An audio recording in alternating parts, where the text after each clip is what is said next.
And I think reasonable minds can disagree on that. But one thing I don't think that should be done about it is I don't think we ought to take our country and turn it into a Marxist country, a communist country, to somehow, quote unquote, make this all right. But that's exactly what the BLM movement seeks to do. And we've told you that before on this show. Now, if you don't believe me, here's Patrisse Cullors. She's being questioned. She's one of the co-founders of the BLM movement.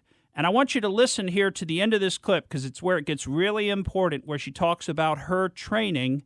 And she admits exactly where she's coming from, and it's what I just told you. He was concerned, or is concerned, that there's a lack of perhaps ideological direction in Black Lives Matter that would allow it to fizzle out, as he said, in comparison to Occupy Wall Street. As you are advanced in your own organization, as you all are headed to Cleveland to participate in this Black Lives Movement conference, how do you respond to that particular critique? Again, a loving critique from an elder of the struggle that some others share, that I've even shared as well, to be frank, as a concern about, in part because of the co-optation and the appropriation, that a more clear ideological structuring might be of some value here. But how do you respond to those kinds of, again, loving criticisms?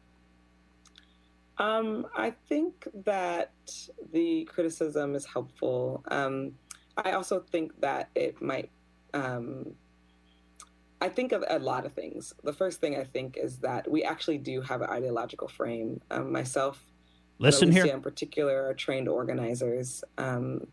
We are trained Marxists. We are super versed on sort of ideological theories. BLM are trained Marxists. Do you hear that? Trained Marxists. This is the revolutionary struggle. We'll be right back. And welcome back to the Morgan Streetman Show. Well, before the break, we just played for you a clip from one of the founders of the BLM movement, wherein she says explicitly that she and her colleagues, the founders of the movement, are trained Marxists. So what does that mean? Well, another synonym for Marxism would be communism.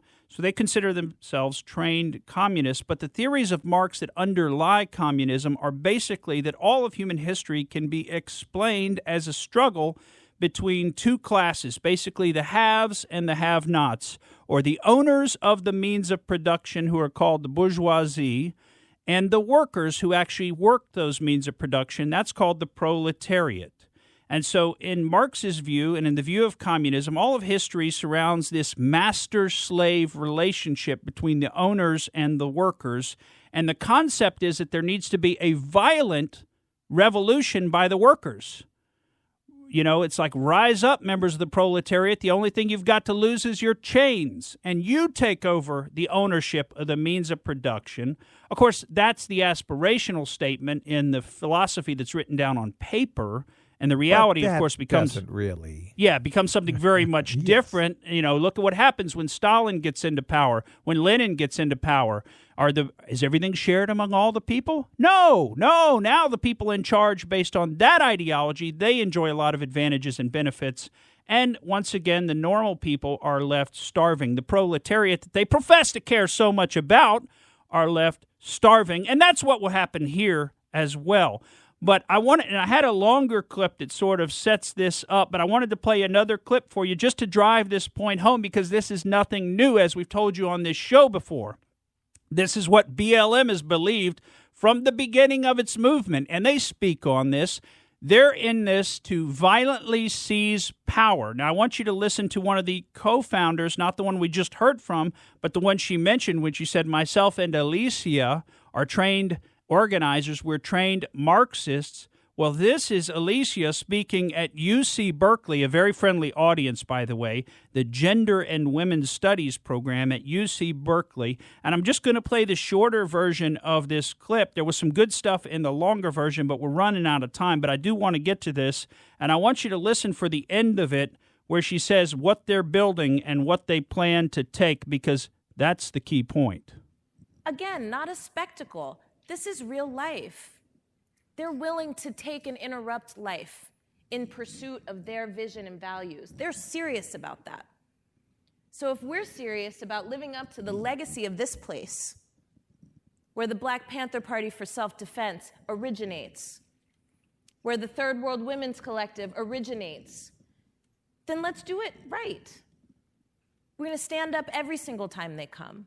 We're not going to stay home. We're not going to just stick a sign in our window. We're going to confront. We're going to say, no, you're not coming here again. Not here, not now, not ever.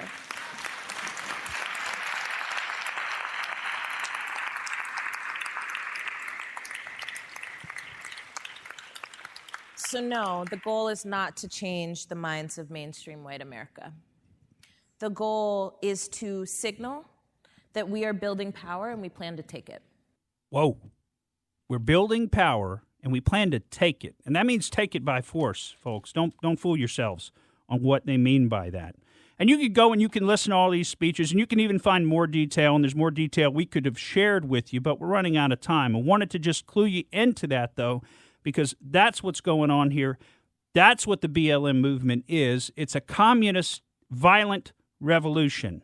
And don't fool yourself if you support it, because the name is catchy. Like we told you, that's Marxism. They're all about the catchy names. They know how to control people through the use of language and the twisting of language. And that's exactly what they're doing. Thank you for listening to the Morgan Streetman Show. We hope you enjoyed what you heard, and if you did, please click like and subscribe to help us out. And remember that we recommend that you exercise your brain at least once a week.